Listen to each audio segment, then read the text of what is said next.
Welcome back po sa Panahon TV mga kababayan. Sa mga lalabas po ng bahay, bago po muna kayo lumabas, may advisory po na inilabas ng Pag-asa. Yan po ay kaninang 5:02 ng umaga. Makakaranas po ng mahina hanggang sa katamtamang pag-ulan at meron po itong kasamang mga occasionally heavy rains. Yan po ay sa susunod na 2 oras. Makakaranas po ito ang Bataan, partikular po dyan sa may Balanga, kasama rin po ang Limay, Orayon, ganun din po ang Pilar. Kaya po sa mga kababayan natin, wag na wag po natin kalilimutan ang pagdadala ng payong.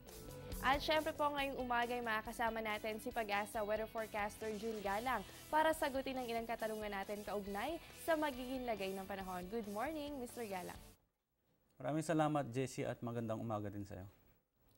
Mr. Galang, unahin na po muna natin itong binabantayan natin na sama ng panahon. Ano na po ba ang developments nito? Ano na po ba yung pinakahuling lokasyon nito? At mataas ba ang posibilidad na ma-develop ito sa pagiging bagyo? Isama na rin po natin dyan, no? Papaano ba ang kilos nitong LPA? Sa ngayon po, huling namata ng LPA nasa layong 190 km dito po sa west ng Iba, Zambales. At kumikilos po ito pa west-northwest at naasahan natin sa susunod na 2 araw, patuloy itong lalayo sa ating bansa at may posibilidad na malusaw po ito. So good news nga po yan ngayong umaga, no? Dahil bukod sa lalayo, sa landmass, ito nga LPA na binabantayan natin ay may posibilidad din na malusaw ito o yung matunaw ito. Kaya naman hindi na inaasahan na ma-develop pa ito sa pagiging bagyo. Mr. Galang, ito nga ITCZ naman, patuloy po ang pag-iral itong Intertropical Convergence Zone o ITCZ. Ano-anong lugar po ba ang mga apektado nito? Sa ngayon po, yung itong ITCZ natin hanggang dito lang po. Dito sa may parte nito ng karagatan, hindi po siya umaabot sa atin. Kaya wala pong apektado ngayon nitong ITCZ na mga paulan dito sa atin.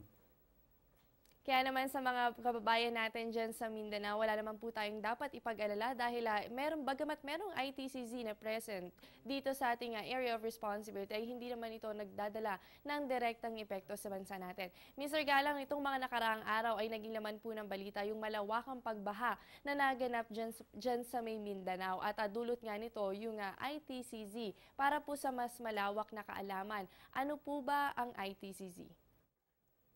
Ang ITCZ po, ito po yung hangin na nanggagaling dito sa northern at southern hemisphere. At kapag nagkakaroon po ng convergence yung dalawang hangin, nagkakaroon po ng formation ng mga clouds. At ito po yung nagbibigay ng paulan dito po sa mga apektadong areas. So yan po mga kababayan, naintindihan na nga natin kung ano nga ba ito nga Intertropical Convergence Zone o ITCZ. At idagdag na rin po natin dyan, regions po ito ng low pressure area. Kaya posible po na dito rin nanggaling o manggaling yung mga ibang sama ng panahon na maaaring makaapekto sa bansa natin. Mr. Galang, ngayon nga po na meron tayong weather disturbances dito sa loob ng bansa. Ito nga pong LPA. At alam natin na isa po ito sa nagpapalakas o nag-e-enhance ng southwest monsoon. Posible po ba itong mangyari muli? At isa na naman ba ang Metro Manila sa posibleng maapektuhan nito? Sa ngayon po, dahil ng low pressure area natin nandito naman sa may west ng Philippine Sea, asahan natin na mahatakman niya yung southwest dito na lang po sa bahaging ito ng Palawan at western part ng Luzon. Pero hindi na po ito ganun kalakas. Kaya naman mga kababayan, isang magandang balita na naman yan ngayong umaga, no? Dahil itong low pressure area, bagamat meron tayo nito sa loob natin, sa ating bansa. At kung sakali man na palakasin nito yung southwest monsoon o yung hanging habagat, ay hindi na po maaapektuhan o magdudulot ito ng mga pag-ulan sa Metro Manila. So magandang balita po yan. Pero magdala pa rin tayo ng mga payong tuwing lalabas ng bahay. Mr. Galang, ngayong sa mga susunod na oras, anong panahon po ba ang aasahan natin? Magpapatuloy po ba itong makulimlim na panahon ngayong araw ng Sabado?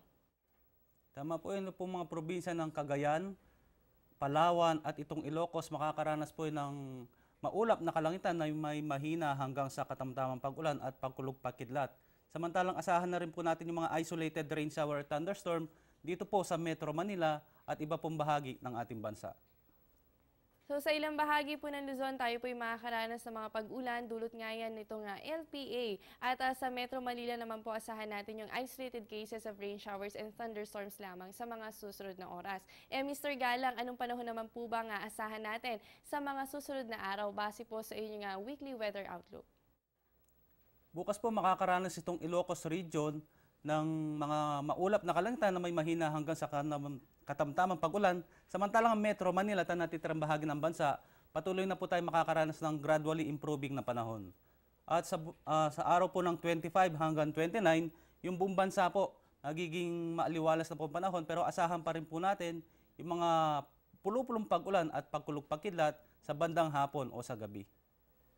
So ayan nga po, yan ang magiging guide natin sa mga susunod na araw. Bukas no, mataas pa rin ang tsansa na makaranas tayo ng mga pag-ulan. Pero on August 25 hanggang 29, fair weather conditions po tayo throughout the country. Ibig sabihin, makakaranas lamang tayo ng mga pulupulong pag-ulan o pagkilat pagkulog. Salamat po Mr. Galang at nakasama nga natin si Pag-asa weather forecaster June Galang. Mga kababayan, dito na po nagtatapos ang ating programa. Yan po ang mga nakalap nating impormasyon ngayong umaga. Ugaliin po ang pagtutok dito sa Panahon TV kung saan walang pinipiling panahon ang pagbibigay impormasyon. Naghahatid ng balita simula Lunes hanggang Linggo 5 to 5:30 ng umaga dito lamang sa Telebisyon ng Bayan. At ngayong umaga, ako po ang inyong nakasama, ang inyong weather body Jessie Basco na nagsasabing walang dadaig sa taong may alam at laging handa. Magandang umaga. Ang programang ito ay hatid sa inyo ng Air 21. Sagot ko, padala mo.